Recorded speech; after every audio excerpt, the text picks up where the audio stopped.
Hey everybody, welcome to Miah-Pinion.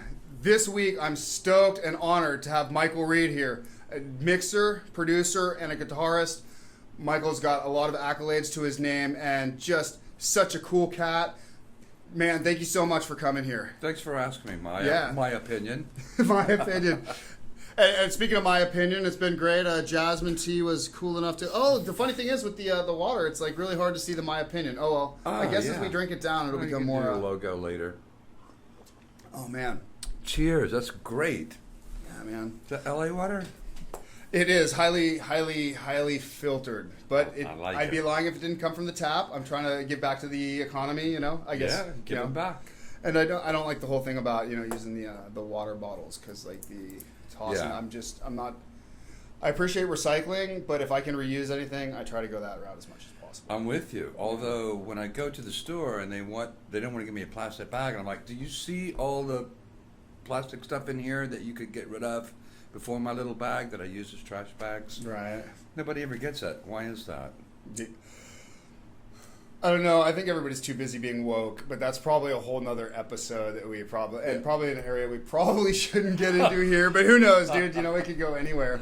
But so I specifically know you working with you, recording drums. You've recorded quite a few different projects that I've been with through quite a few years now, and but you've in recent years, but so tell me a little bit about how you got started, because the thing is, you've done so much, but you've gone through so many facets of the music industry, and at the same time maintained your feet in the door for each of them along the way. It's not like a lot of people, as they progress, right? One door will open, they'll step through that, and another one closes behind them. You've been very successful at keeping a lot of them open. I've been very lucky. Yeah, well, very lucky, and I'm motivated. I'm a hard worker too, so that counts, you know. But look, I started playing guitar. I was 9 years old. Same age I started playing drums. Yeah, I mean, you know, it goes back to then. I still make a joke to this day, like, all I wanted to do was be a Beatle. You ever have that feeling? I can totally get it, you know. I totally get it. But yeah, you know, I mean, I was playing in bands since I was a kid. I think I had my first band when I was 11. By 21, I was fortunate enough to join some super talented guys in Birmingham, Alabama, which is my hometown. That one of those bands that you go see and like, oh man, I'd love to be in that band. And all of a sudden there was a slot open. How's the music scene in Birmingham? Seems like it'd be fabulous musicians there. Awesome. Fabulous musicians there. Kind of. So this is part of your luck starts in the fact that you were just in a place that allowed you to follow that path. Yeah, and you know, a lot of live gigs there. People can play there and make money, unlike Los Angeles. You know, people can do regular gigs there. This band had a house band gig. And so we'd play 2 weeks in that room, go out on tour or out on the road, play 2 weeks out, 2 weeks back, 2 weeks out. And that band got signed to Universal. We met a producer from Nashville. He came down. We did a single deal with Mercury. Are you able to say the name of the band? Oh, the band's called Hotel. Hotel. Hotel. And they're still out there. They just did a re-release of the vinyl recently. And we actually got a little royalty check from that. From way back when I did that. That's awesome. I was a kid, really. I was like 21 years old, you know, when we made those records. So that band had about a 5 or 6 year run. And like a lot of artists get, you know, frustrated with what's going on in their career. Like, well, we decided we wanted out of our deal. Can we get out of our deal? Oh, sure, you can get out of your deal. So we got out of our deal. With Universal? Yeah, and with a producer. Okay. And thinking that we're going to go on to bigger and better things, but of course that didn't happen. Okay, so there was a plan, though. It wasn't just like, oh, we're going to jump ship and be billionaires without a plan. No, we thought that we were going to go on to bigger and better things and want to work with different producers and, you know, that's the thing about it, you young artists, you know, you got to have somebody you trust, pay attention to that person, and be careful about the bridges that you burn. Well, it's funny because they say, you know, and I believe it, that nothing really worthwhile comes without risk, but that's the thing. Some risks don't necessarily pay off. I mean, in the end, that risk paid off good for me because it got me to Los Angeles. You know, the band. Some of the guys wanted to regroup and go back and do cover songs. The band was making money the whole time, which was great. You're still based in Birmingham at this point Still as in well? Birmingham, Alabama. But Memphis was a big town in my career. Memphis is kind of like my second home. I love Memphis. And I had a friend there, great singer, great songwriter. Matter of fact, I spoke to him this morning, if you can believe it. It's the guy that I originally moved to Los Angeles with, Sam Bryant. And he had booked a USO tour.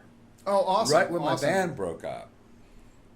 So we did this USO tour, Mediterranean, like, you know, Turkey, Crete, Greece, Sicily, Sardinia, Italy, Spain. And that's how I saved up money to come to LA. Well, I have to thank you personally for helping, you know, the United Service Organization. Well, and all hey, that. I always being a thank- veteran I always myself, thank my like veterans, and you're I was one of always those, appreciating, man. you know, So like thank whatever you. you guys did to help us, you know. So thank you. It was a great experience. I've heard a lot of people who have done. It's funny because I actually have not done any USO tours myself. Really? Yeah, is it kind You of should go do one, man. Apparently, I think so. You know. But yeah, you know, we'd be, you know, one day on a 2,000-seater theater Air Force base in Izmir, Turkey, and then the next day we'd be on a little calm site on a mountaintop with 10 feet of snow where there's 35 guys up there that are locked up there for the winter time. So it was everything. Yeah. But, everybody should do something like that in their It's a life. great way to see the world, and let's face it, if you're going to see some dangerous places in the world, it's one of the safest ways to do it. Yeah, because you got those boys got your back. Yeah. Yeah. So no, it was friggin' awesome. That's right. And that got us to L.A. So me and Sam moved to L.A. together. We lived in a studio apartment together for a year, and we did whatever we had to do. So I only knew one person when I got to L.A., but things happened really quickly for me once I got here. I mean, I started getting some opportunities with. There's a saying about if you're going to come to LA, give it 2 years. Yeah. And within 2 years, I knew I wasn't going back. So Yeah. that was great.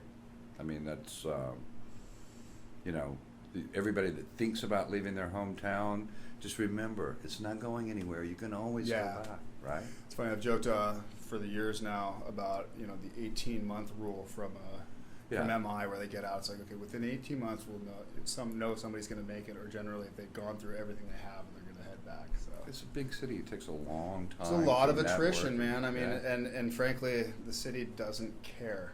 No, You they know, don't. It's, you know, Because there's 1,000 of it's you the reason coming why it's in the every concrete day. jungle, right? Yep. I mean, And if you're super talented, that's great, but you got to do the work. yeah. Well, And and you how many gotta have some luck. super talented assholes have you met that it's like, dude, it's amazing how great you play, and still we're not going to give you the opportunity because we tried a couple times and you just blew it.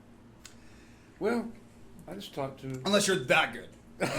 Which there's a couple of those too. Well, there's some people that are so good and so lucky that they can still remain an asshole, but there's not too many of those. Yeah, and you kind of gotta, you know, you do your time in the trenches to be able to pull that shit off too. Yeah, So. I think so. I think so. And honestly, you know, most guys, you know, being an asshole is a little bit of a defense mechanism here too. You know, I think, yeah. I think I have. I was a lot mellower before I lived here for a while. You know what I mean? And now you're on the freeway and like, you know, you're like, you know. Here's a funny thing. I've probably mellowed out a bit since I've gotten here, but that's a whole separate thing, and it's probably not a good This thing. is the mellow you? Yeah, can you believe that? Where are you from? I was born up in Berkeley, California. Okay. Yeah, so I grew up in the Bay Area, and yeah, so I was there till 18, and then joined the Army, did that whole thing, and I didn't move down here till I was 27 though. That's when I got you. Decided to Yeah, I come came down in and- 27 too, so we're late bloomers. I had actually taken 5 years off of drums. When I moved back, I got out of the Army, went to Michigan to play music. And then when that stopped, I came back and immediately got a job offer for some friends at Kinko's. All of a sudden, it was 5 years later, and I woke up. I was about to get a promotion to a really good position, making good money. And I just realized this is not anything I want to do with my life. And I realized, dude, I would rather take a risk on playing drums than do what I was doing and be successful that way. Wake up one day and realize that I wasted my life. Well, there's a lot to be said about passion.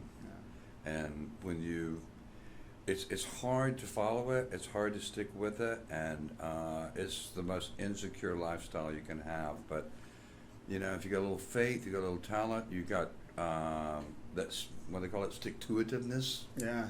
you know, and you just keep hammering. You got a lot of even on the tenacity, bad days, because for sure. everybody has bad days. Even if you were born, you know, a millionaire, you still have bad days.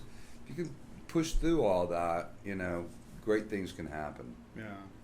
So I think that's kind of the same for both of us. And even now, you know, sometimes when I'm frustrated, you know, I'll have like a really bad day. I'm like, man, I'm really bummed out today. And then boom, something happens like the very next day. So. Yeah.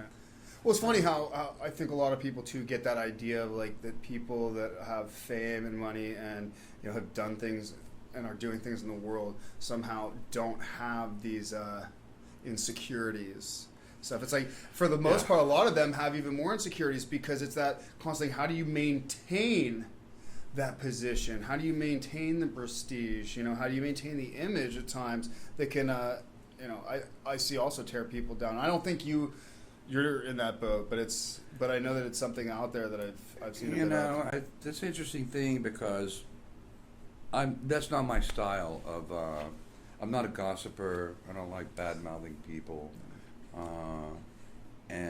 But I see it all the time, and I live it, and I see it in my work and people I'm around, and sometimes, you know, being the quiet guy doesn't work to your advantage. I mean, sometimes you really got to get up and stand up for yourself. No idea. High five on that one, bro. But you know, you'd like to be in the position that what you do and your who you are speaks for yourself, and most of the time it does. And I mean, dude, you're pretty animated guy, but you know, you got a heart, you got a soul, and people like you because of that, you know. Mm-hmm. And not only that, you're a musician. How can you be a musician and not have heart? You know what I mean?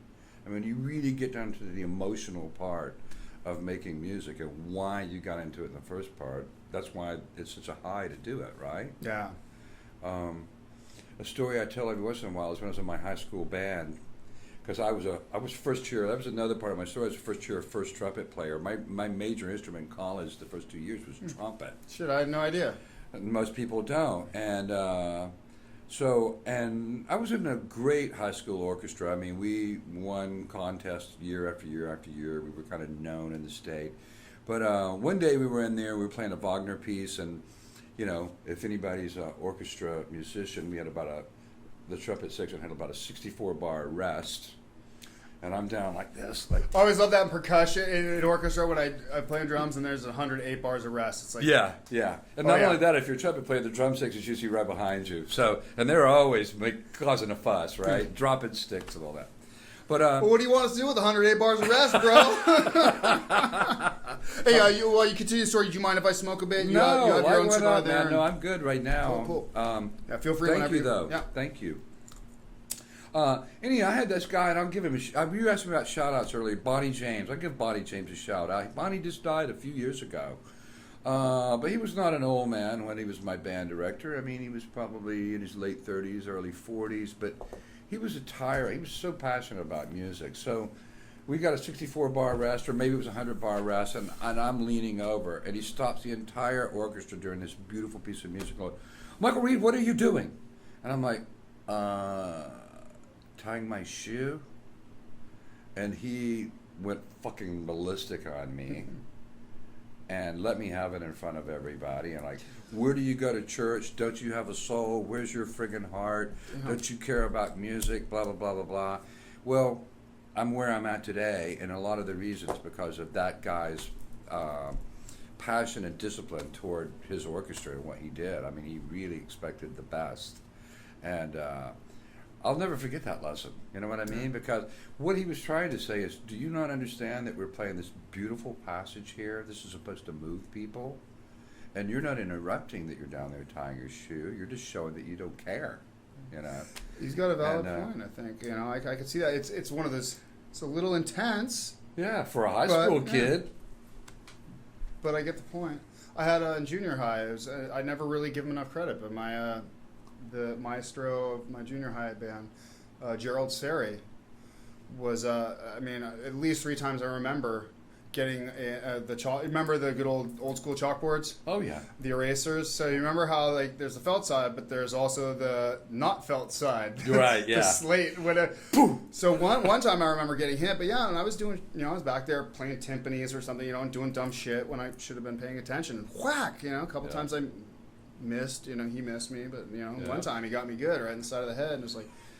All right, man. But for the good old days. Yeah, but the premise was good. Well, that was back in the day when they could still do shit like that They at could school. do it. Imagine that now. They should still be able to do it because it shows that they care. Yeah. Yeah, I mean, look, I teach now. I'm doing a gig down at MI, and I'm teaching a class down there, and I don't throw erasers, but I don't tolerate, bullshit. I mean, I don't tolerate people who show up 30 minutes late, don't pay attention, don't do their assignment. Because I care about that kid. I want that kid. He's there for a reason. He's signed up for it. What about keyboard players that get too drunk and don't show up to the thing? That's rock and roll. Yeah. That was still a great day. I know. That was a good day. You showed up 5 minutes before we got done. Awesome. Good for you. Yeah. If I remember right, he was wearing a Santa Claus hat. Dude, something like that. Something like that. Yeah, I mean, he was a happy dude. Yeah, he was. I'm like, you should be so happy because everybody in this room is pissed off at you right now. It's like, wow, dude, and it's funny because he's got the total rock. Dude had the total rock star mentality, right? But that's the thing I talked about where it's like that's cool, dude. You can do that, but if you do that one too many times, then you're not going to get the gig anymore, and everybody's going to tell everybody else not to get it. So it's like, it's a fine line. Yeah, yeah. It's one time is one of my favorite quotes. I got it from the Army. Do what you think you can afford. Probably my number one rule in life. That's a good rule. It's very simple. That's a good rule. That's a good rule. Yeah. It's gotten me this far. Yeah, I hear you. The other one, this number two that I got from the same guy is you got your whole life to get old. Once you're old, it's really hard to get young again. Yep. That one has been backed up by a lot of people, my senior, who are like, oh yeah. Most of them are like, oh no, it's impossible. Yeah. But with new sciences coming out, who knows? They talk about pretty soon us being able to be 80 and have the bodies of 30-year-olds. Right, so. the body does what the body does. Like, you just got to keep it up here, here and here, here and here. Yeah. But I digress. So you're talking about playing the Wagner piece, getting down and getting yelled at for.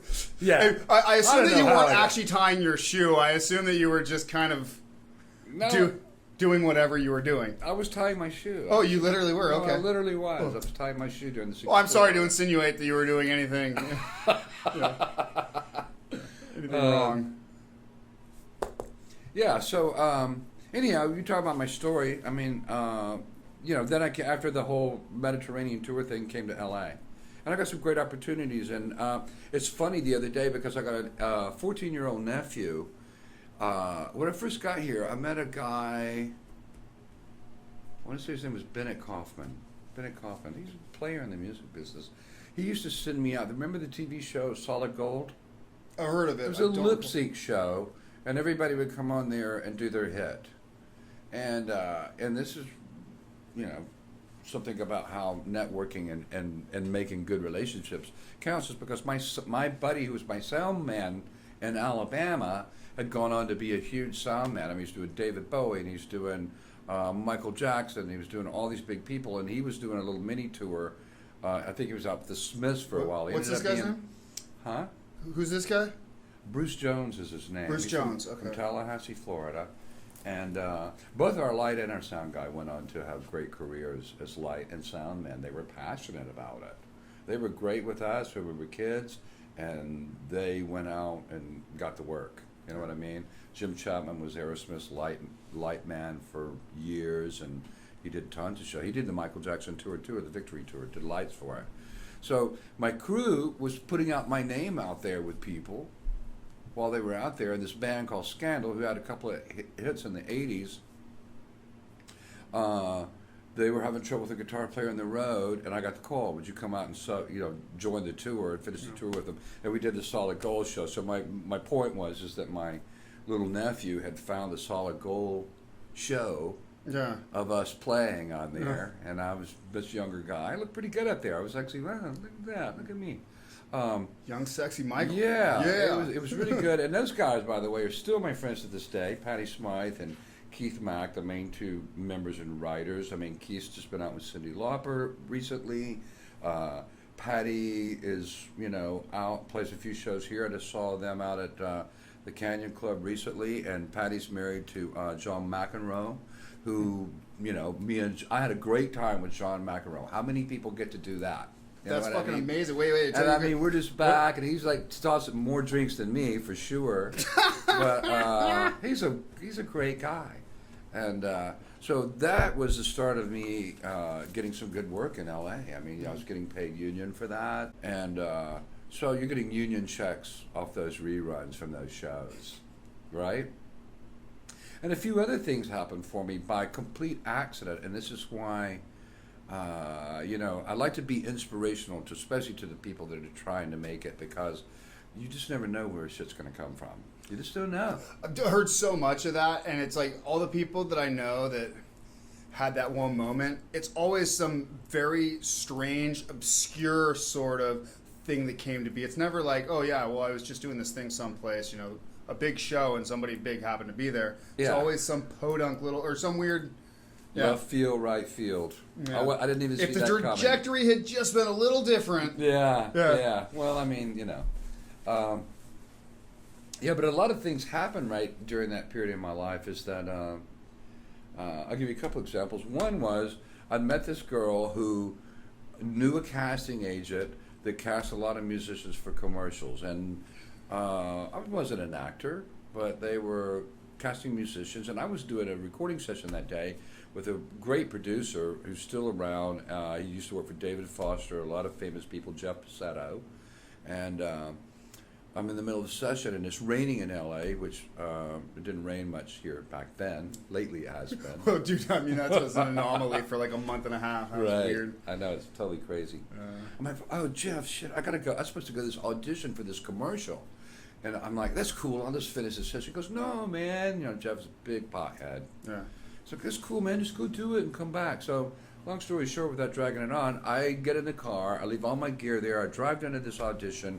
It's raining. All these guys are schlepping in gear to do this audition, which turned out to be for Budweiser. All I had was an umbrella. They wanted us to pantomime to a song. I pantomimed with an umbrella. I got the commercial. It's a national commercial. Shortly after that, and there's two parts to this story, because shortly after that, an old friend of mine from Memphis, Mark Niederhauser, who's still a radio guy for Sony Mark, Warner Nashville. He's a radio guy. He's in Austin, Texas. He was working for Geffen, and there was an 80s band that had a hit out called Wang Chung. And he said, they're looking for a guitar player. Would you go down and audition for him? I went down for the audition. I learned the songs note for note, like I always do. I got the gig. While I'm out touring with Wang Chung, the royalty checks start coming in for the Budweiser commercial. So I ended up making about $85,000 back in that day on the Budweiser commercial while I'm out playing Madison Square Garden with the band. So things really kind of Where's your Ferrari? Like, oh my God, this Hollywood thing's working out pretty good, right? I can do this. It's not always like that, because there's no matter what, how successful, there's the roller coaster of life, the roller coaster of life and the business. But that all happened for me in the first 3 or 4 years I was here. So it was great. I ended up staying with Wang Chung for 5 years, and when they broke up, I got my first publishing deal. Decided I wanted to produce more. Yeah. And of course I was writing the whole time, and that kind of melded into my audio engineering career, because up to this point I'd always been an artist and played in bands. So I was signed to Universal, and I went down and talked to the chief engineer. I'm like, hey, would you show me how this studio runs? Like, I'm thinking I just want to come in here and be able to work at nighttime. If I can't find an engineer, I can do it myself. Yeah. But I ended up cutting some great people like Michael DeBarg, Clem Burke, and all those guys. They had a band called Checkered Past. There was a band that I worked with called Little Caesar. It was really big. This is all early to mid-'90s stuff. Where are you working with these guys at that point? How are you making that happen? When you're in that environment of a publishing company, everybody there is usually talented because they're signed to a publishing deal. Yeah. So they're coming in the studio and they're wanting to cut their demos, and then they'll go take those demos and go make their record with their producer. Okay. So I was the guy. So you're just in there helping to cut these demos and stuff? Well, they or would come you- in and see me working and on then- my song. They'd be like, "Okay, Michael, I love the guitar you're playing. Would you play guitar on my song? Or I love that mix you were doing. Oh, Would so you- that's your in. So would one you of these. mix my song?" Okay. I mean, I never went out and tried to get engineering work. No, but I mean, you get one little thing, and then they're like, "Well, I like this other stuff you're doing, so why don't you just do this for me? Hey, could you do this?" And it's another revenue stream Yeah, as well. fair you know? enough. Oh, I'm off today. Well, they always talk about you need to have so many irons in the fire, right? You don't want too many that you can't keep track, but you got to you know, and I used to not be a believer in that. You know, the old saying of like, just do one thing great. Yeah. I really, I'm like, I don't know if it's going to work for me, you know? And I don't think it's really like that anymore. I think you've got to be able to shift and change and move. And Was that weird? but like you're a great drummer, but if somebody wants you to go out and play percussion and sing backgrounds, and you can do that gig, you're going to take the gig, right? And I do. I mean, I take I'll take percussion gigs. I definitely try to avoid the singing gigs because I feel bad for all of my teachers through the theory and ear training and having to do my sight singing and solfege and stuff. I know that I feel bad for them having to sit through that. You do? But I made it, and now I don't have to sing anymore. But Well, yeah, no. But I get your point where it's like, the more things you can do, but I mean, you have to be good at them. You have Yeah. to know the craft. I mean, you can't just slip along. Well, I hear those people who are like, "Oh yeah, well, I'll come and I'll record bass and drums and tambourine, and I'll go ahead and do flute," and then and all of a sudden they have this laundry list of instruments they're going to come and play on somebody's album. It's like, all right, dude, are you really amazing at every one of those? yeah, I mean, are you? Exactly. Like a lot of people still ask me, like, well, why are you such a good engineer? Because you're a musician. I've never thought that musicians should be engineers. Well, it's because, I learned, first of all, I came up as a kid making records with great engineers, so I absorbed a lot.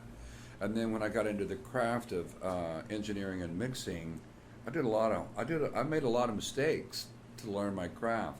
And now I just find that I have to change my headspace a little bit to become the engineer. And consequently, I think what has been my strong point is that if I'm there engineering for somebody else or producing someone else, my focus is on what they would want if I were them. So Yeah. this makes me better on Pro Tools or whatever I have to be working on. I know, that's a little messed up there. I'm going to fix that. They don't have to ask me. Those kind of things. I think that's made me a better engineer. And Overall, so I don't necessarily think that I'm not an engineer that can take the board apart and change the caps out and, Well, you're not trying to do all that either, yeah, right? I mean, I'm it's- not that kind of engineer. I'm more of a give me a great song and let's find a great vibe on it, and I'll help you get the right sounds for it. Different thing, but I love it. I love doing it. So what I was going to say is, I'm sure too that helps in the fact, because I know that you still write your own stuff.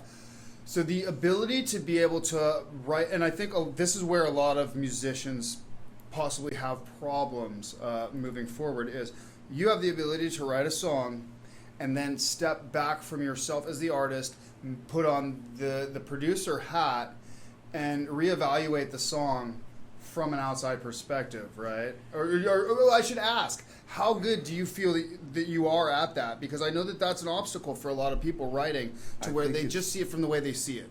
I think it's a learned craft, and I think it takes a long time, and you're not always right. But I mean, even when I talk about mixing to classes and stuff, objectivity. It's every producer has to have it. Every musician has to have it.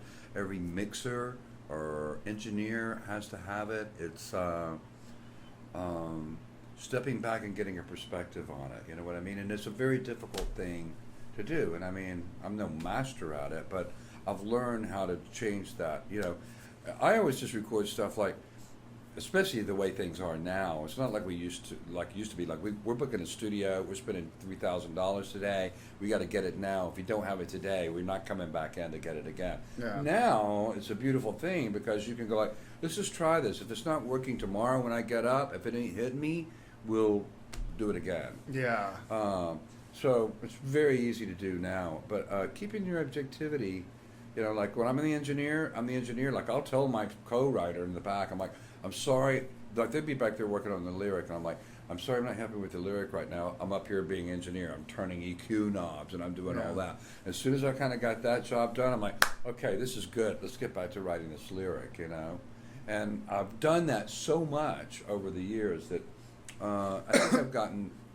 So it's kind of learning to compartmentalize certain things and be able to be like, all right, this one this area, even in a song, this portion of the song needs to be shelved for a little bit while we get this worked out in order to come back and look at this effectively, put it all together, and yeah.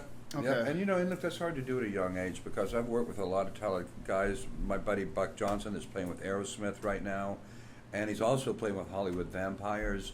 And he's always been great to me. He's always, well, Michael, I learned so much from you. And we used to write songs together. But now he just sent me 15 songs, getting ready to do his own record. He's in Vegas with Aerosmith right now, but he's getting ready to do his own record. He goes, would you listen to these 15 songs and tell me which ones you like for my record? And he sends me his songs, and I'm like, kids, he's got his engineering chops together now. Like, this shit sounds good. Yeah. He's got his lyric chops together now. I'm like, oh, he's writing some good, you know what I mean?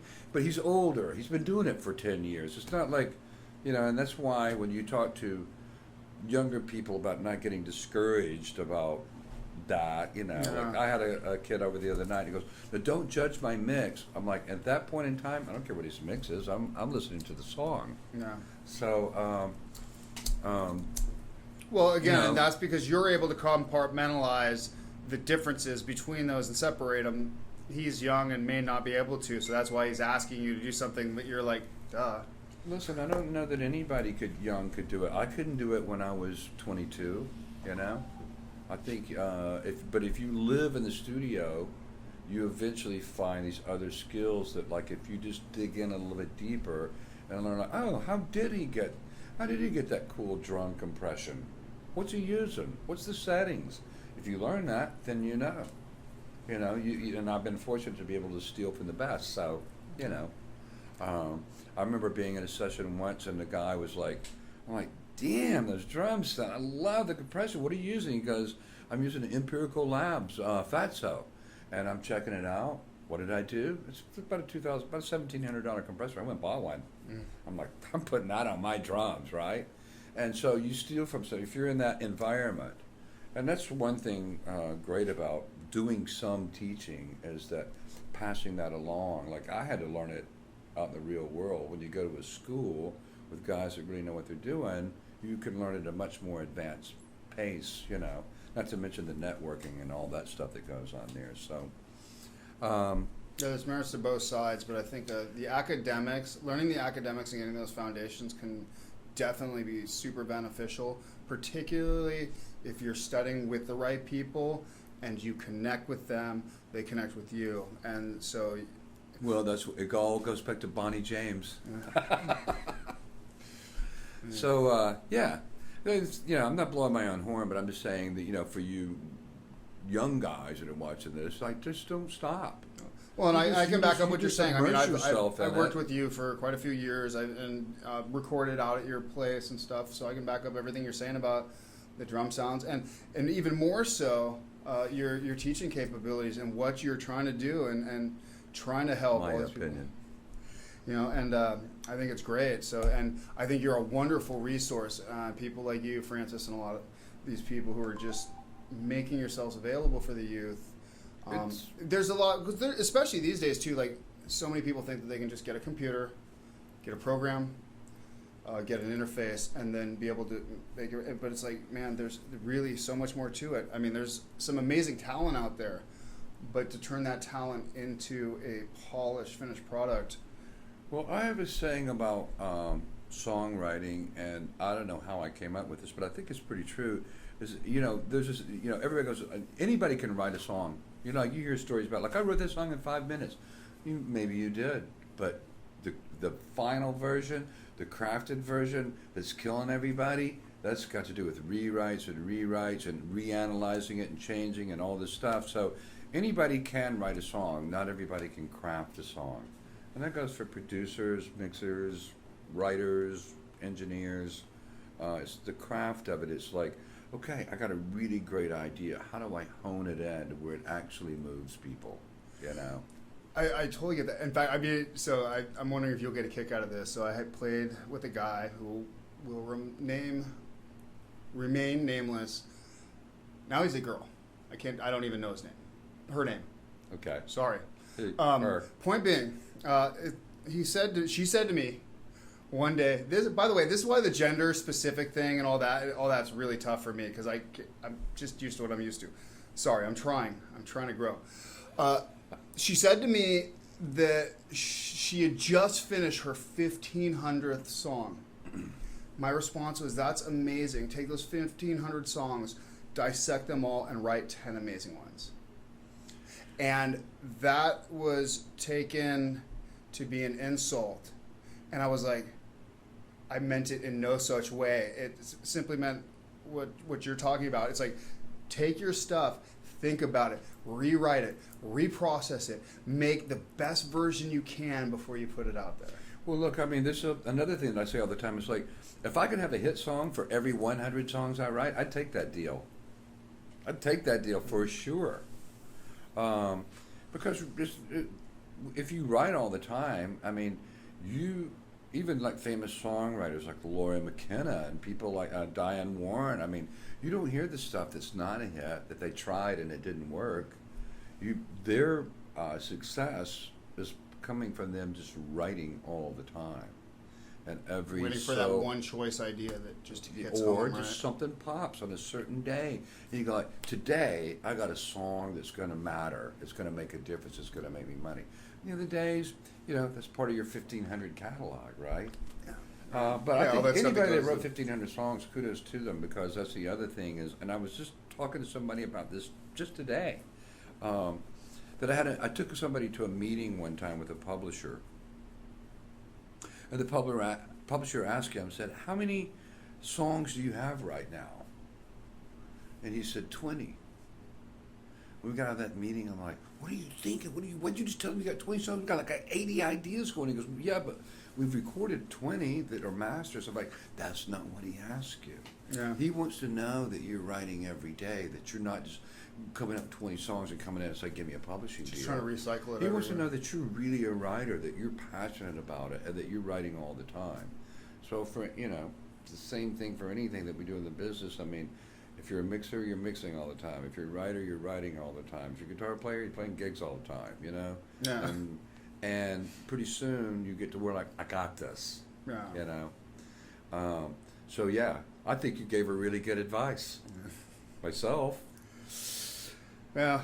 So we all got plenty of songs sitting on a hard drive. some people take criticism differently than others. As you know, I'm dealing with a certain situation that we won't get into now. But yeah, some people need to learn to take constructive criticism from people that are their, for lack of a better way of putting it, their peers. You got to welcome it. Yeah. You got to welcome it. The same guy that I was just talking about a minute ago, Buck, and if he ever sees, well, he knows this anyhow, but he had sent me a record a few years ago, one of my feedback, and I really sat down and I went through every song, and I made notes, and I'm like numbering them. Like, this song's a 7, this song's a 9, this song's a 5, this needs a better lyric, whatever.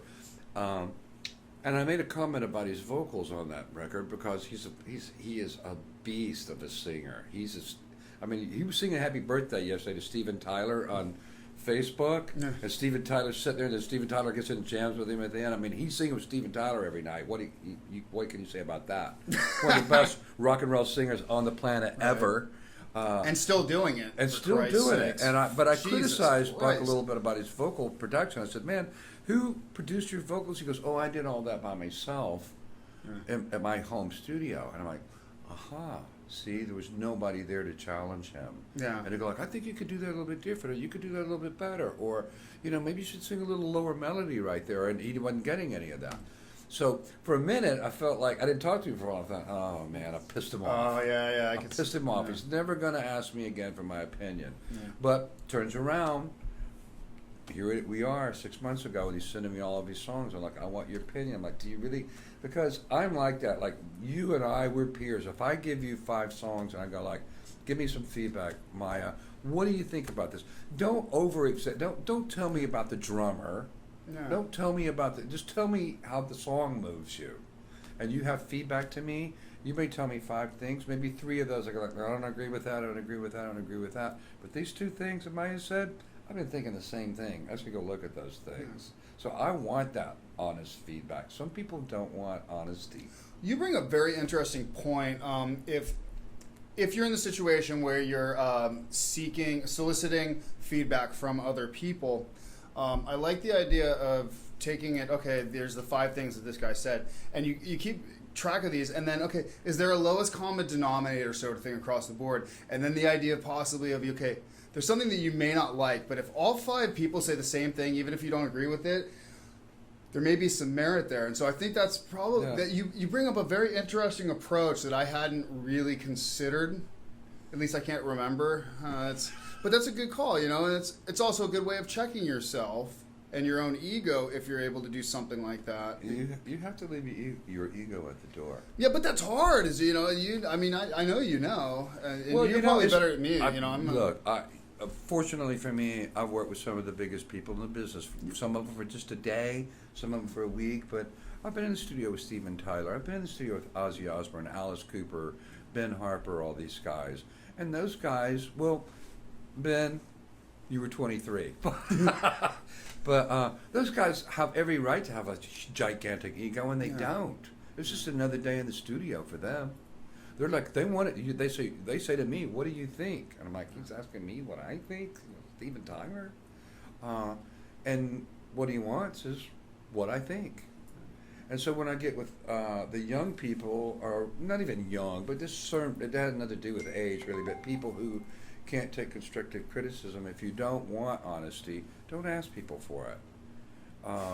Because it's easy to find. Your girlfriend or your mom is always going to tell you, like, "Oh, honey, I'm so proud of you. That's so great." But that's not going to move the ball down the road for you. You got family and close friends to make you feel good, but they're not going to. I mean, if you're really trying to figure out, like, how is this affecting people, then you want their honesty, I think. And that's how I am. I mean, when I put it out there, I mean, somebody goes like, "Michael, I hate that song." I'm like, okay, that's cool. It's just, that's not their thing. Yeah. I got to take that. You know? That's a very humble approach too. I think you got to be that way. Well, I also think you're a super humble guy in a lot of regards, but specifically to what you just said about the gentleman that you've worked with and for and all this stuff. And you talk about, oh, well, they're asking your opinion and considering you a peer, but you're still looking up to them. And I'm very humbled by the fact that you would even consider me a peer with you, because to me, you know, I look up to you. You're one of those people that I look up to and think about in this, and I'm just honored to be able to work with people of your caliber. And it just blows my mind that I've been, well, like you said at the beginning about your thing, I can't believe how lucky I've been. I can't really attribute it to anything else. I mean, I want to say that I've done my due diligence learning to, you know, my craft, and then I've been a good guy and stuff, but it's still like, I'm just so humbled to be able to be in the presence of people like yourself. Well, you know, so, what a compliment. What can I say about that? And to have you as a friend. I mean, and that's a whole nother level altogether. Yeah, so, it is. But, you know, and I've lost friends over this music business too, you know. But, you know, I mean, it's just my philosophy. I mean, look, like we were talking earlier, there's assholes that make it. There's people that don't work hard that make it. They're just good on their social media, and they happen to be good looking, and maybe their daddy's an actor, you know, a famous actor. That could help. Yeah, that always helps. That wasn't my case, although I loved my dad, but...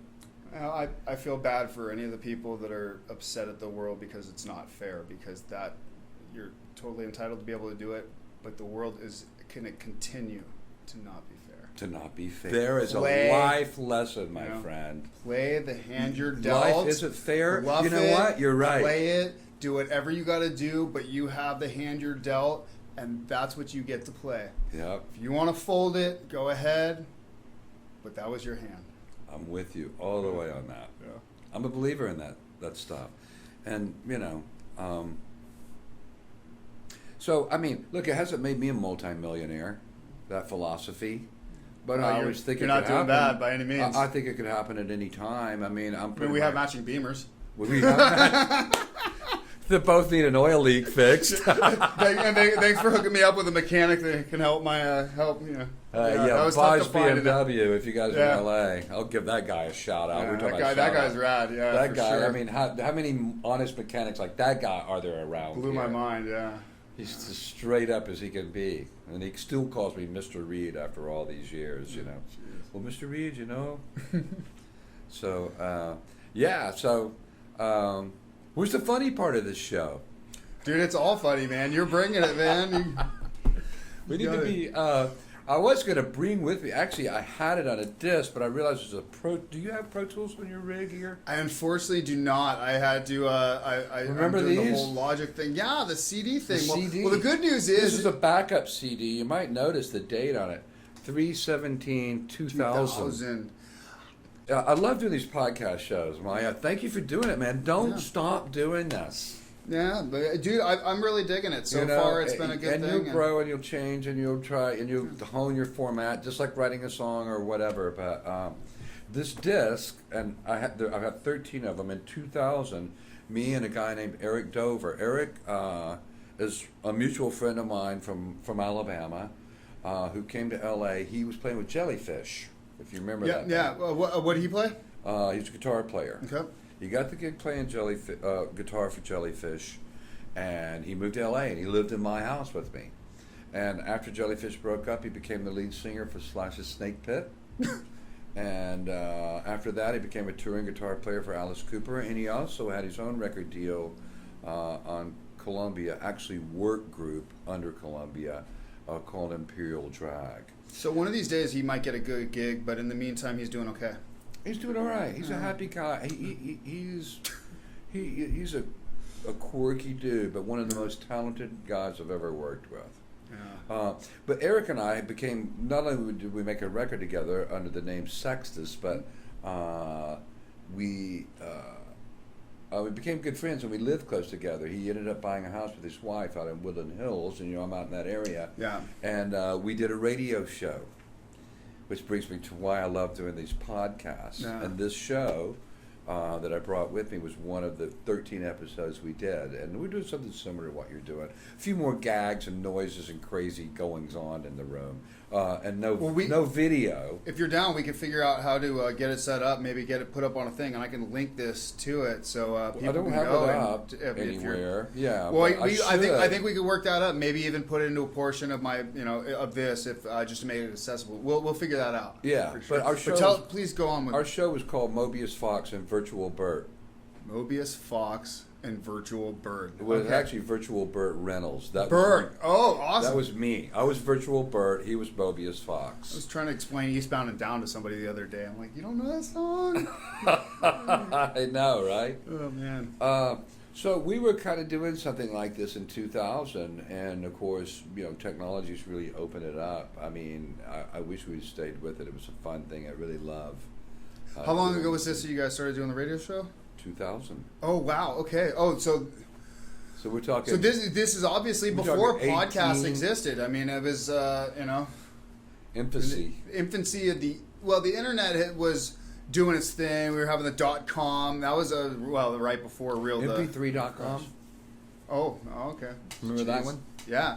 Yeah. Man. But we had a Pro Tools rig then, and we did it in a recording studio, so we could make kind of quirky sounds and hit stuff, and we had some samples on a MPC.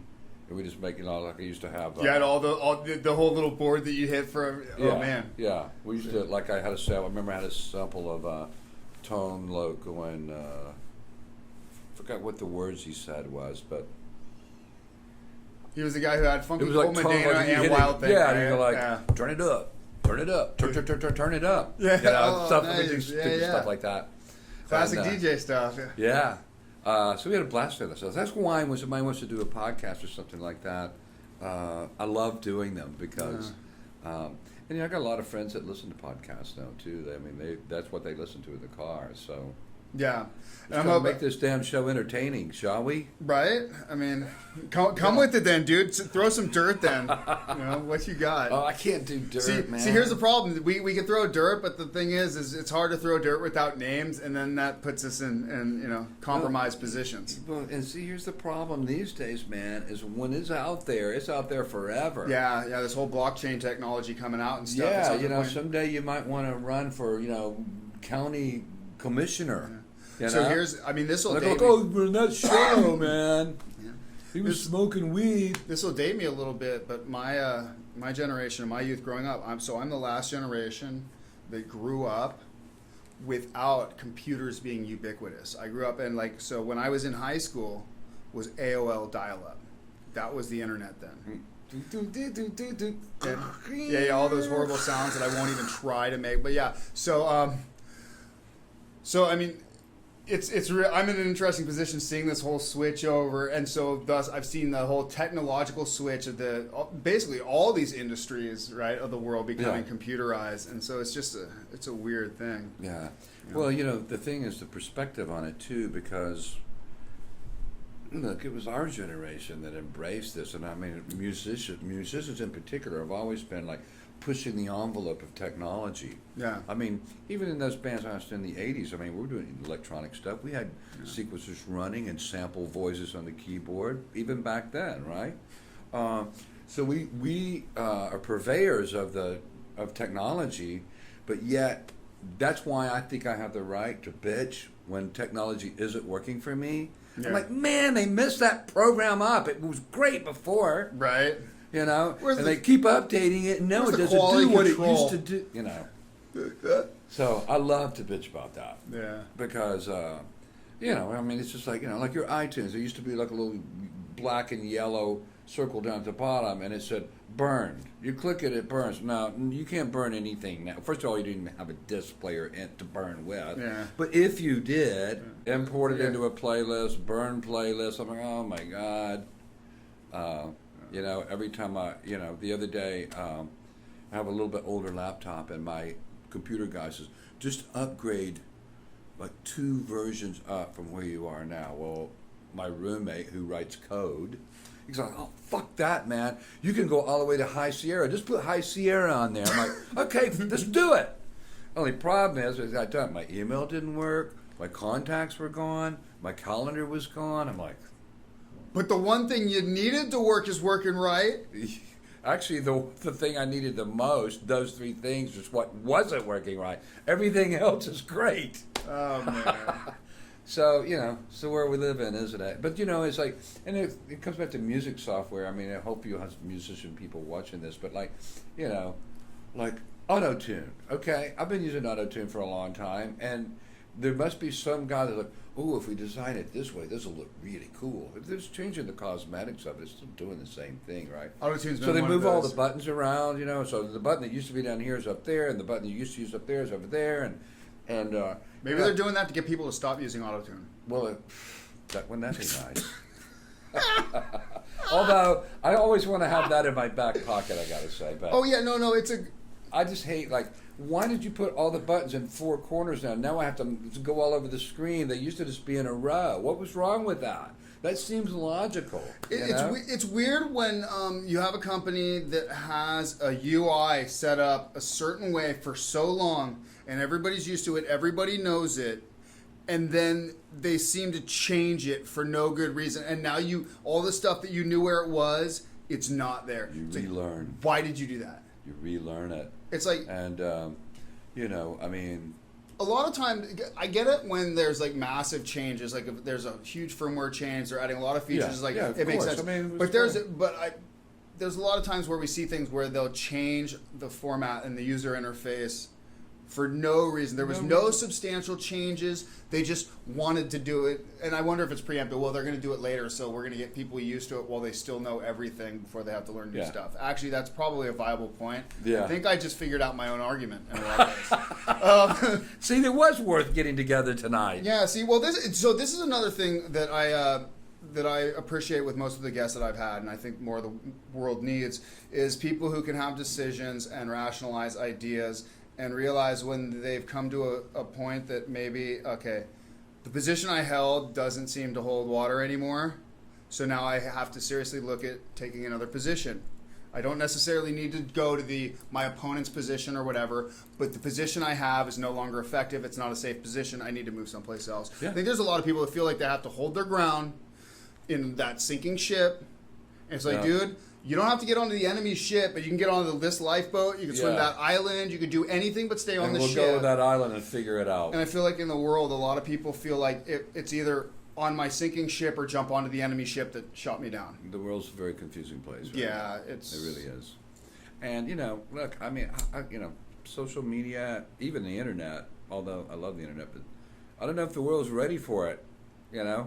I mean, we're still cavemen in a certain way. You know what I mean? I mean, I think the internet's could the species handle us bickering with each other on a keyboard at midnight in our bedroom in our underwear, and type just whatever and put it out there to people to upset them? Or, I mean, at some point we need to come together. The ability to get information around is great, particularly in the realm of what we do as far as entertainment.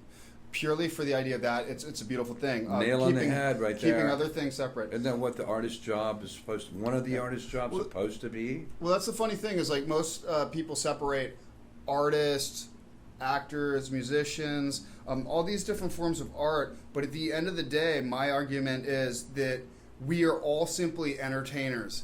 And whatever form of art we're doing, if it's not entertaining, people aren't going to care. So being entertaining with what we do is most important, and if somebody brought up the argument, what about the best guitar player that never plays for anybody and sits in his room? Well, if he actually does a recording and other people hear it, then that comes out that way. Well, so, look, there were people sitting in their room who were great 50 years ago too, and they didn't get marketed, and that's a problem with a lot of us musicians, especially with the downfall of the label support. Musicians don't really like marketing. You ever notice that? Like I work with people all the time. Like they'll come to the studio. I'm horrible. For I'm gonna have to hire somebody to 144 market days in a this, row. Let's fucking record. Let's record. When that recording's done, what do they want to do? They want to record some more. Well, what about the stuff we just recorded? They don't want to do the work. And I'm sorry, you guys who want to be successful and famous, you got to do that work too.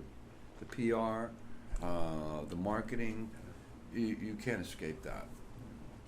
It's a different animal. I think that you hit the nail on the head it's difficult, and it's a realm that some musicians that are very talented in music aren't necessarily capable in that realm, and thus, like you talk about, the ones that have money so they can just hire that people with, say, a dad who's an actor, so he immediately has access to marketing, or just having somebody, or having an investor who notices, the potential in you and is willing to invest in the marketing for you. And that's kind of what everything seems to come down to at the end of the day. Regardless of how amazing you are, without somebody marketing you, it's just not going to happen because they're not going to know you're there. It's undeniable. Yeah. It's a sad fact, too, because I think about my favorite artists from back in the day. I mean, I can't imagine, hey, let's go back before my day. Let's go back to Elvis Presley or Buddy Holly or... By the way, my 4-year-old drum student, Grant, is loving Elvis. The first thing he wants to play every lesson now, he wants to play Jailhouse Rock. First thing every day. Yeah, it's great. Okay. Anyway, moving on. Well, I'm just saying, you take those people and you go through it. You see anybody you want to: Jimi Hendrix, Elton John, David Bowie, Mick Jagger, all the influential greats of rock and roll. I know you brought up a lot of people you've worked with. Sorry. Anyway, moving on. I guess I did, didn't I? I can't imagine those people going back to their hotel room after a show and working their social media. You know what I mean? Right. It's just not in the blood. Yeah. To do that, yet we're at a time where, if you don't do it, somebody's got to do it. Let's put it that way. You can get somebody to do the post for you and approve it if you want. But the internet, somebody has to market it. the internet drastically changed everything because the problem is now, I shouldn't say the problem, but the challenge is now is everybody is oversaturated with information all the time. A lot of content. So even if you are paying to market yourself, and this is probably one of the struggles I'll have when I start, once I have enough content, I'm going to try to promote the podcast, get some subscribers and stuff, real cheap and stuff. But I don't know how it's going to be. I'm putting my material out there against the world, so to speak. And, I hate the idea of throwing shit against a wall till, it can't hold anymore, and it's kind of... You're too late. It's already been done, yeah, as far as throwing shit against the wall. Yeah. There's just a lot. Yeah, I'm just throwing content. more shit against said wall. I'm just hoping that enough fell off that there's a nice patch for mine to stick. Yeah. And then they can stack shit on top of mine, but as long as I... Yeah. Hopefully I got some solid shit. I know. I mean, it's discouraging and it's hard, and I don't know that that's going to change. Although, look, like Netflix, they found their niche and they got quality stuff, and people are going there, and they've gotten into the massive where people, and, I don't know if you've noticed, but like shows are 30-minute episodes. There used to be 13 one-hour episodes. Yeah. So people are absorbing stuff and moving on quick, but yet you can still make an impact, if you've got great material. And I think Netflix is one of the people that are putting together good productions, good writing. It was always interesting, and I don't know what's going to happen in the movie business, but how those budgets will change. I mean, they're doing good budgets. One of my best friends is doing a show right now called Barry. It's on HBO. Barry. Barry. Yeah. If you haven't seen it, it's great. I think I saw I think they had it in my suggestions and all that, but I got a lot of suggestions. Watch it. They've only had one random season. shit, Next season's getting ready to come out. Okay. And the short story is he's a hitman from New York who comes to LA to do a hit, and the guy's going to hit is an actor. And so he trails him to the acting studio, who the acting teacher happens to be Henry Winkler. Okay. And the hitman falls in love with acting, and he decides, I don't want to be a hitman anymore. I want to be an actor. And I won't tell you much more than that. All right. Well, I'll check it out. And anybody's checking this out, check out Barry on Netflix. Yeah, I don't have a piece of it either. I didn't write an episode. So you have no vested interest in it. No vested interest other than it's your buddy doing my buddy is working on that show. And I think a lot of people like checking it out if it's based in LA and stuff too, because it's always like, oh yeah, I know that. They got 4 Emmys this year. First shit. Emmy that Henry Winkler's ever gotten from that show. Over that show, I was about to say, wait a second. No, I'm saying he's never won an Emmy. Oh, really? Till the show. I guess were Emmys around during Happy Days? I would think so. Shit, because how much competition does Happy Days have? Yeah, but I don't know. Well, I guess the show won one, but I don't know if he was an actor. True enough. Okay, that's... Anyhow, that's what I've been told. If you can prove me wrong, then don't email me. And I don't remember any of this stuff. Don't know any of this stuff. But, I'm the most ignorant fool on earth. That's why I need people like you to come in here to set the record straight. Well, it's just an opinion. Yeah. It's just my opinion. Exactly. Yeah. Ting. Oh, man. But so, recently, you've been busy. I know that you've been, at times, so you're doing a lot of your mixing, you're producing. Haven't you been putting bands together and stuff like that? I knew that you were doing a country project for a while and stuff. Like, what do you do in that realm? Well, I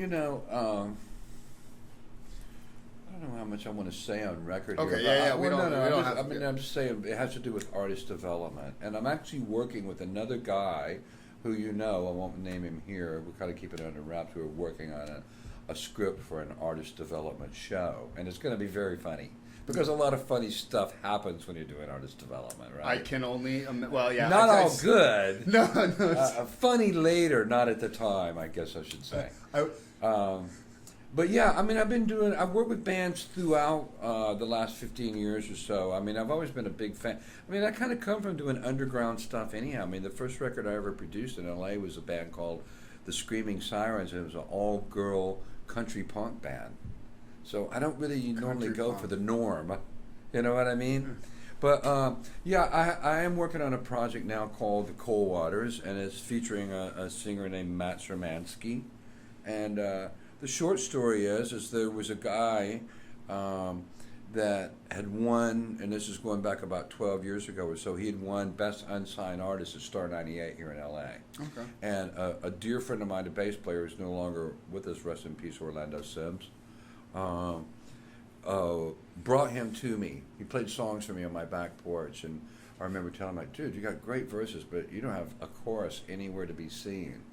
We started working together. We became writing partners. I mean, he really went back and did his homework, and this is something that I try to advise any young writers to do, because we're all influenced by our peers and what's going on right now. But if you check out what's going on now and you find out who their influence is, and then you go back and like, oh, that's who influenced them. Okay, who influenced them? Okay, who did they? I use the word steal. Who did they steal it from? And you end up back in the '60s going, oh, that's the first guy that did that kind of thing, right? You become a much better artist because you're not stealing from the hybrid. You're stealing from the original, and doing your own interpretation of that. I think it's a much better way to go to kind of be your own originality. I can actually tie that in. When I went out to Nashville and did the Vandel's gig, and they do all the old school covers and shit like that. And they had gotten so many drummers long ago, because when I joined, I think they were touring for 30 years. Now it's like damn near 40. Fuck over that. But so they were used to hearing each drummer would learn the part of the drummer before. Well, when I came in, I didn't listen to all that. I found the songs, and I learned the songs from the original people. So when I showed up, they liked my playing, but they're like, yeah, I don't think you're really playing the parts right. I'm like, well, no, I'm not playing the parts right from the drummer before me that learned from the drummer before him that learned from the drummer before him, and the situation you're talking about. So it's like, so they thought that I was not playing it authentically, but I was like, no, I'm doing it as authentically as like you. I try to do stuff note for note if I'm learning the original old school vinyl recordings. Right. It's like people expect to hear that. Yeah, yeah. Especially since they were playing for a much older demographic. Mm-hmm. I mean, I was the young guy in the band, other than the guitar player who was a couple years younger than me. Yeah. So but your point totally holds. I think even if you just want to be a good songwriter, if you go back and kind of learn, like, look, I was never a huge Bob Dylan fan until I saw him about 5 years ago, and I'm like, I get it. I finally get it. But if you go back and you it's just like doing music history. Like, if you go to college, you take music history. I mean, the worst grade I ever got was in music history, but I was studying the Baroque period, and if you're going to be a classical musician, you need to study the Baroque period, right? But I'm just saying, if pop music, if you go back and go back through the history, don't just go back like 5 years, go back like 15 years or 20 years. I mean, I hear a lot of stuff now that I'm like, that's recycled from way back, and everybody stole it from Bach. Well, yeah, either that or Chuck Berry. Who stole it from Richard. somebody who he just, I think it just makes your ability to be creative and be original.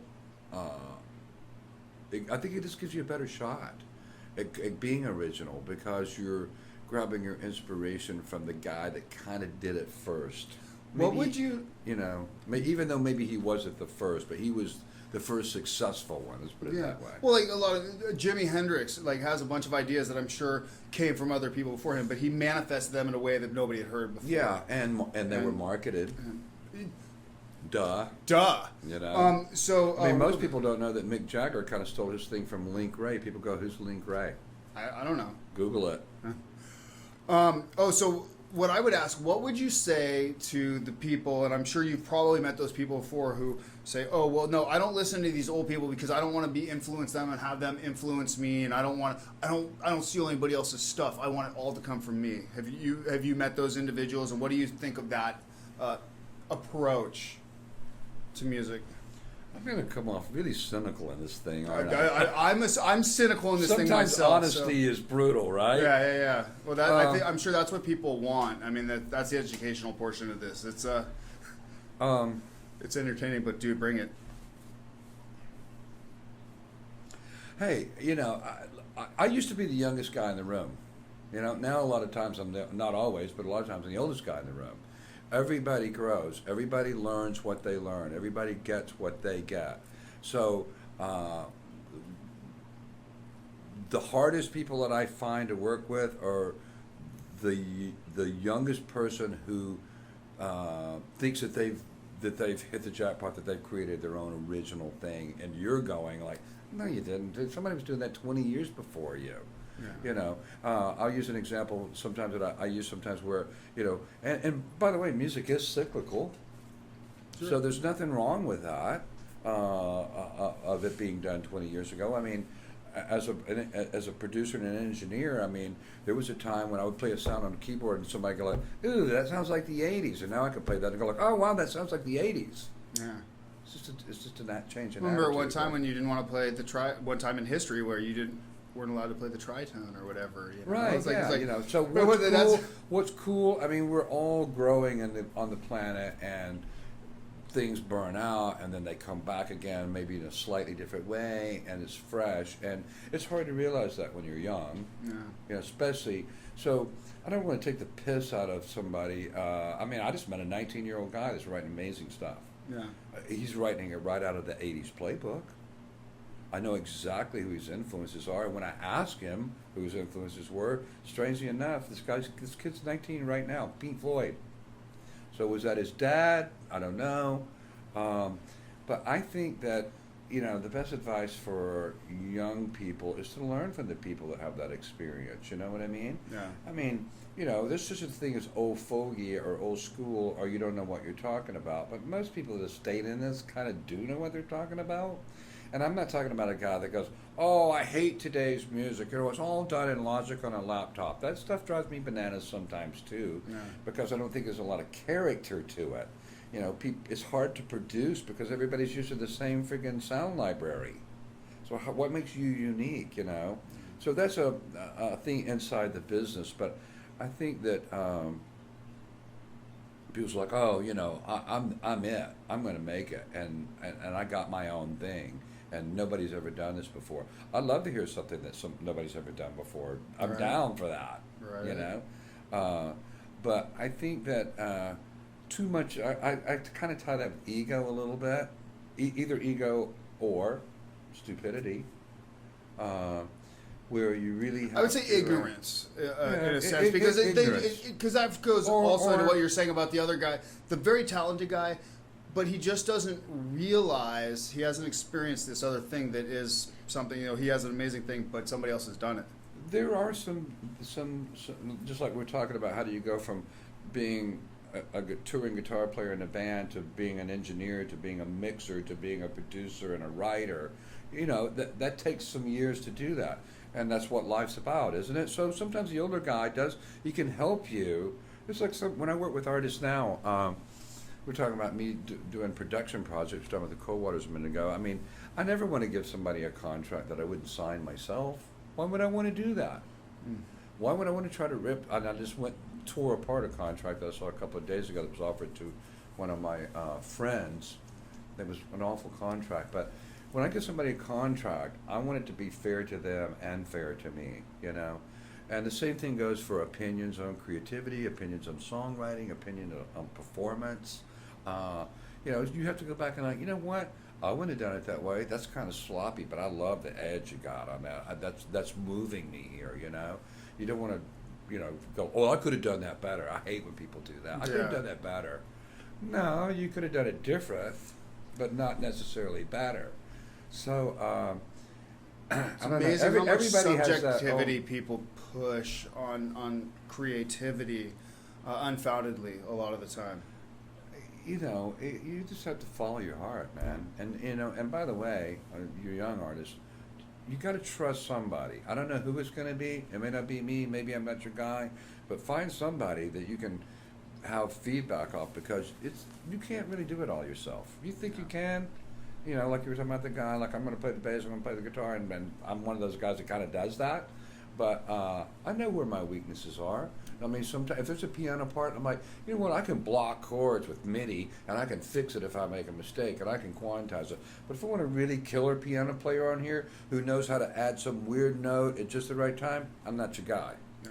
I want a real piano player, and I'll hire him to come in and do it. If it's just blocking some chords in the background on a chorus of a song, I can do that. Am I a piano player? Yeah. Am I the best piano player? No.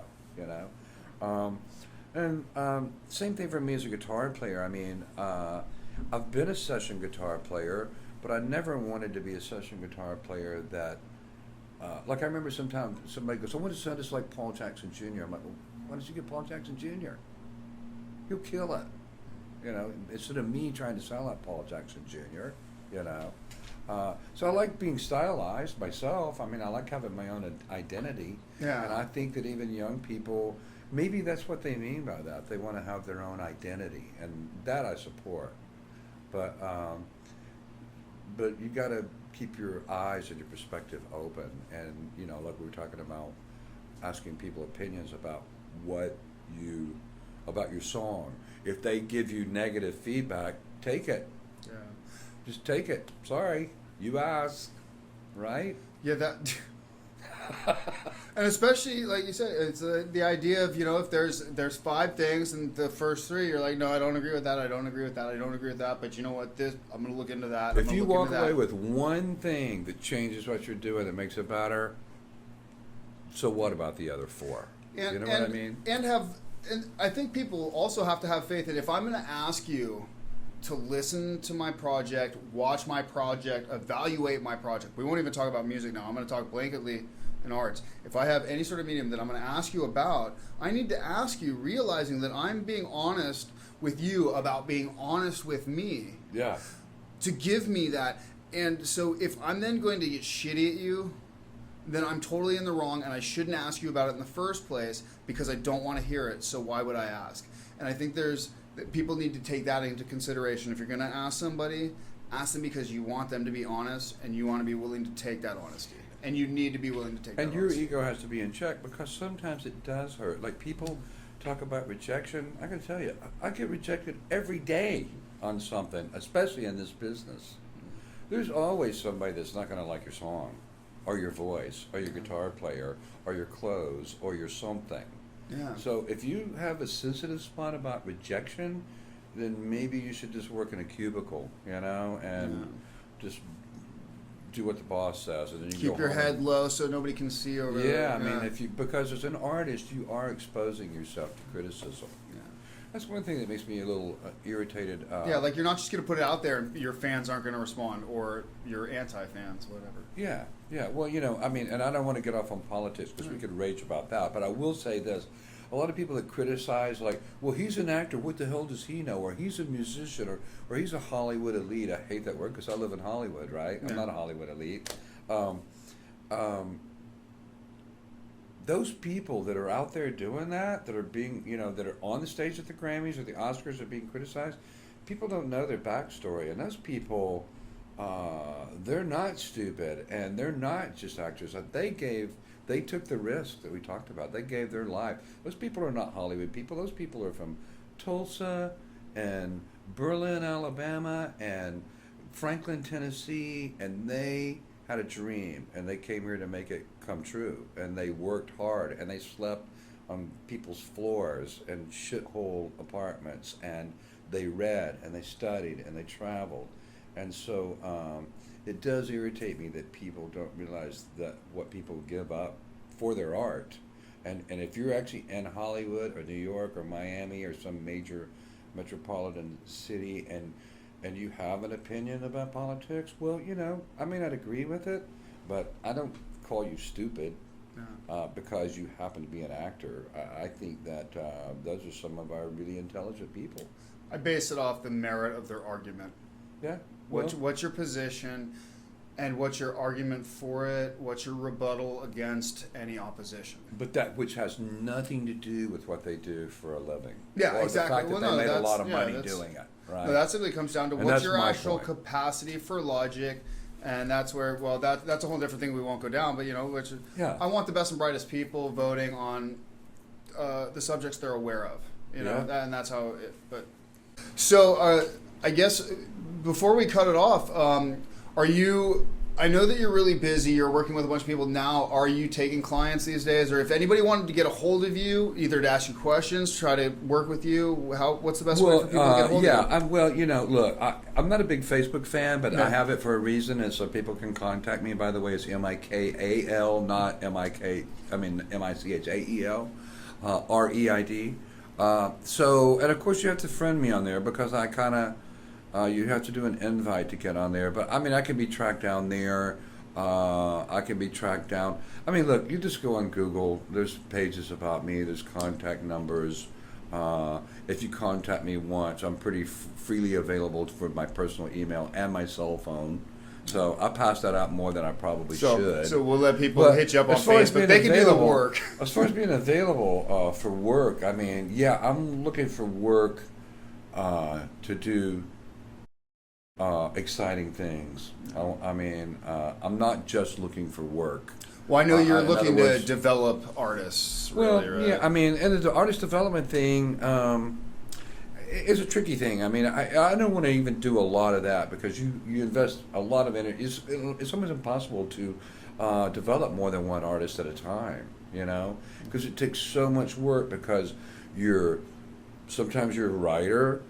Maybe sometimes they have their own songs. You're a producer, you're an engineer, you're a mixer, you're a manager, you're a PR person, you're okaying social media. It's a huge job to take on if you really want to do it right and you really want your artist to become successful. And when I think of success, I mean huge. Yeah. That's what we want, right? Yeah, and exactly. Most of the people that work with you want to be huge. And the cliff on that whole thing is that takes honesty, which we talked about, and sometimes you're pissing off the person that you've been working with for a year, and they might someday just go like, well, you know what, well, fuck you, and you're like, no, not fuck me. I'm trying to tell you that I think you're making a mistake. With the most energy I can tell you, I think you're making a wrong call on this, and they can either take your advice or not take it, like we've talked about. But isn't that what my role's supposed to be? I mean, I am doing my job, and by the way, I'm doing my job, and I'm not getting paid. You know, I may have a contract that, oh yeah, if you make $1 million, I get. That's the risk-reward factor. It's a risk-reward factor. I mean, and so you're on a razor's edge when it gets tight like that. Yeah, and trust me, it's going to get tight. No. There are going to be times when it is just not fun, and it's going to be times when, if you're the artist, you feel like, why is it something happening? A matter of fact, there is always that time. That's part of the process. A lot of times, when the record's done, they're like, okay, so what's happening? I can tell you, every time the record's done, there's a lull. And sometimes there's a long one. 6 months, a year. Yeah. Because you're marketing that, you're finally making your phone calls, you're trying to get the band doing some gigs so people can come see them, but they can't just be any gig. If somebody from Sony wants to come see my artist, I want to be blown away. Not just like, oh, that's pretty good. We're not going for pretty good. Yeah. Like, I want them to want to sign them. I want them to put, you know, I mean, I tell my artists sometime, like, if you were sitting on the other side of the table, you're the A&R guy, would you give yourself $1 million right now? Would you? Yeah. And some artists that are honest would go like, you know what, you're right, I wouldn't. This goes into what we were talking about, being able to step outside yourself and your ego to look in and reevaluate. I mean, it's like, is this worth that $1 million I'm asking for? That's part of it. That's part of the process. There's a keyboard player, a buddy of mine, he played in Guns N' Roses once, who told me, I called him up one day, he goes, Michael, it was all great till the day I turned pro. And I just busted out laughing because once you're paying your mortgage with your music, you know, supporting your family with your music, all those kind of things, sometimes you have to do little things that maybe you're not, I didn't think I was going to have to do this, and you have to do those. And that's the point behind that. You sign up for a game that changes? Huh? You sign up for a game that changes. Absolutely. I mean, if you want to be in the business and be successful and you're going to go the long road, and when I say long road, that means you're doing it for life, sometimes, just like those good things we were talking about earlier that come out of the blue for me when I first came to LA, like being in a Budweiser commercial that made me a bunch of money. Yeah. Bad things come the same way. Like Yeah. just, oh man, everything's great. And all of a sudden one day somebody goes like, they passed. And you're like, they passed? I thought they liked my stuff. You know, you're already thinking like this, you're going to get signed and you're going to get a fat check and it goes away and you're depressed. And then if you keep and that's pushing, your livelihood. and that's your livelihood too. You're like, oh, what am I going to do now? If you can't deal with that, you're in the wrong business.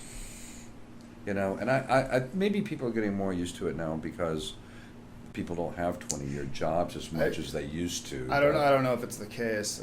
I'm actually going to have a financial advisor, a guy that handles a lot of money, come on here and talk about that specifically because I have a fear of how little is taught to kids early on about learning about budgeting and money and debt and all this stuff. So and so to tie it in about this thing, like the musicians that do that, taking the idea into account that you need to have your own 401k, you need to have an IRA, you know, or not 401k, but you need to have an IRA, you need to have savings, you need theoretically mutual funds and different things set to protect yourself. Even if you are living paycheck to paycheck, week to week, you need to have a plan in your head, a goal that you're gonna make those things happen. Yeah.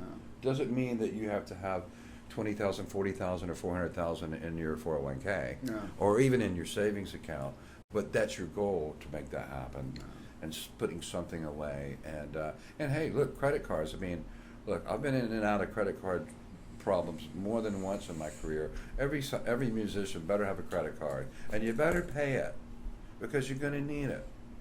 I mean, until you get to the point you don't, you got to baby that. You know, that's part of your startup money. You're investing in yourself, and even though I hate credit and credit cards and high interest rates, and I think it's just abhorrent what goes on with all that, that can be your little safety net to invest in yourself. And can also build credit if you stay on top of it. Yeah, if you're a young responsible. person, You know. Yeah, but if you start skipping payments, or you just bail out and leave them with, $5,000 or $10,000 in debt, that's not going to serve you very well. No. So I think it'd be great if you got somebody on to talk about that for music people that are. It's going to be for people in general. I was going to say not even music people, but music people, independent entrepreneurial. Technically, music people because he's my guy. Yeah. There you go. Yeah.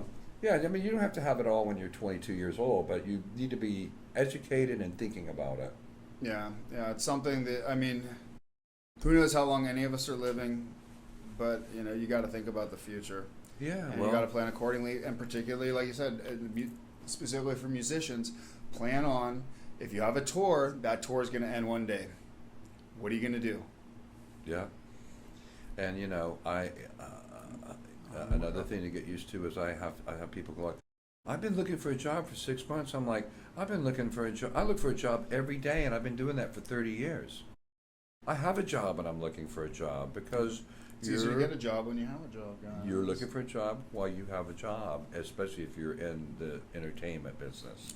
You're always looking for a job. So, and that's part of the stress, and that's part of the thing about rejection. It all ties together when you go back and look at the big picture. It's funny. Yeah. So here's something that always cracks me up. So the ego where, because I have to maintain multiple bands to bring some money in. And so I'll get a band hitting me up from one of my ads, and then they start dumping all these times about practicing and then trying to change around and stuff. It's like, you guys think that I'm the only band that I don't have other stuff that I'm playing? Like, that's why I try to schedule stuff, and people have a hard time figuring that out. And then it's like this ego shock where it's like, what do you mean you're playing with other bands? So, well, I'm a professional drummer. I'm filling my slots of time with bands. What slot do you want? Look at your Excel spreadsheet at how much you're actually paying me. Mm-hmm. And do you think I can live on that? So yeah, and look, I've got a view on that too, because, and that's one of the tough things about being in LA, and it's kind of a sad thing that you have to be in so many bands to stay alive here, because I think that, and I've had my issues not with drummers, more bass players, that if they pull up to a rehearsal with earbuds in, I'm like, fuck. They haven't even listened to our material. They listened to it on the way to the rehearsal. You know what I mean? And I think that people can't be as great having to play in a lot of bands. It's like multitasking, like I was talking about, producing, engineering, mixing. To be great in 5 bands, you got to do a lot of work. Yeah. And you got to be, that day you're in that band, you got to be all the way. Because you may get your best Unless gig you're just playing 5 cover bands and all play the same song. Well, cover bands, whatever. But I'm saying, you never know. You know, I did a show with one of my artists not too long ago. It's a small room in town. It's a very well-known room. There's 2 rooms there, but one of the rooms is small. And like, well, I think we're going to have to tone it down, and we have to be kind of quiet. It's a very small room, and I'm like, are you kidding me? Like, I got managers and people coming. I want you to walk in and blow that place apart. I want you to own that room. I've heard, and I don't know if it's a true story, that Van Halen got signed with 12 people in the room. Now, I have a feeling that David Lee Roth probably still had his fur boots on that night. In other words, he's bringing it for whoever might Bringing come the in. A game, You regardless. bring your A game all the time. And I mean, if you had to do 5 sessions that day or have your car fixed or broke down, yeah, you're going to have bad nights. But I'm saying you're always trying to do your best every time. My first drum teacher told me, you always play the drums like it's your last time. You never know when it will be. Yeah. I mean, I work with people in the studio that, after being in there with Steven Tyler, and you're like, well, you're no Steven Tyler. But you know what? I give them the same treatment as if they were, as if he were. I don't shortchange my recording. I mean, sometimes there's budget constraints. Yeah. We can't. We're like, well, we'll just come back in tomorrow and we'll try it again. Sometimes you can't do that. Yeah. Whereas with a big band, you can. But I try to do my best work. My name's on it. Yeah. Yeah, my name's on it, and I don't want it to be bad. So I think it's a thing in life. It's definitely a thing if you're doing music. Just one other story I'll share really quick. I share it with my students sometimes. There was a guy who was signed, when I was at Universal, a guy got signed there. He was a lyric writer, and he came in, and I didn't even like his lyrics. Like, I thought they were awful. But this is the story about be careful who you step on. I was always really nice to the guy. Long story short, the guy ended up getting 2 songs, one of the biggest selling albums of all time. He made millions of records. Millions of dollars. He did his time in the trenches. He did his marketing. He got those songs on this huge record that was gigantic. I could name it, and everybody probably know who it was because it's definitely in the top 5 records ever. But you step on that guy while he's in the trenches, like maybe you're a little bit better than him and you kind of disregard him and you diss him in some way. Yeah. And then he gets up there, and you're going to be the guy like, hey, man, how you doing? I haven't talked to you in a while. And it's like, see, you got like a song on the Billboard chart. It's freaking killer. Let's get together sometime. He's going to be like, that guy was an asshole to me. I don't forget it, right? So, you got to be respectful even to the guy. I mean, if somebody's not that good but they're trying, help them, respect them, do what you can, to help them along. Yeah. It's tough enough. I'd like to see musicians kind of supporting each other more because we kind of... Yeah, we're in a tough spot for it because there's so much competition here. I think so many people feel it. And, when I was working at college, I was really blessed with this. You still are. The fact that, we're surrounded by people that are all basically secure. So there's not that feeling that everybody else around that does the same thing is going to take food off your table. Right. So... Yeah. Oh man, it's not an easy business. Yeah, so it's tough, but but the cool thing is we've made it where we have, and it's been amazing. There's blessed. So much more, and we're blessed, man. We get to bring these kids, and I feel honored to have gotten the opportunity to inspire, hundreds of kids from around the world to play music. Hope to get a chance to do more of that, and it's been a blessing, man. So that you get to do that, and. It's been a blessing. I don't like 8 a.m. Getting up at 6 o'clock in the morning to do it. I'd like to have those guys all at nighttime, but hey. Yeah. But that's so worth it, and to be inspirational. And I get emails from people telling me how that affected them. I mean, I never saw myself in that position, but here I am talking about Bonnie James, and giving me hell about tying my shoe during a Wagner piece. So. It impacted me. And here we are. So let's go rock and roll and tear this town up, shall we? Yeah, man. Well, man, I really appreciate you coming out and doing this. I think it's this Thank has you, been man. great. I think you bring up so many good points, and you know. Well, everybody, thank you, Mikal Reid. Thank you, and thank you, Miah-Pinion, for having me. Yeah, man. Well, I And hope maybe to. we have many more together. Next Yeah. time we'll pull out all the silly stuff. No, we're all good, and I'll have you send some stuff. So there should be some links down below in the descriptions to some of the stuff that you have, and we'll definitely do this again. And hope at some point, you know, to get a couple other people together, we'll start having some group sit downs and stuff, so we can have some back and forth. So Sounds we'd love to great, get you in man. for some of that. Thanks for having me on the show. Yeah, thanks a lot, man. Thank you. Thanks a lot, everybody. We'll see you guys next week.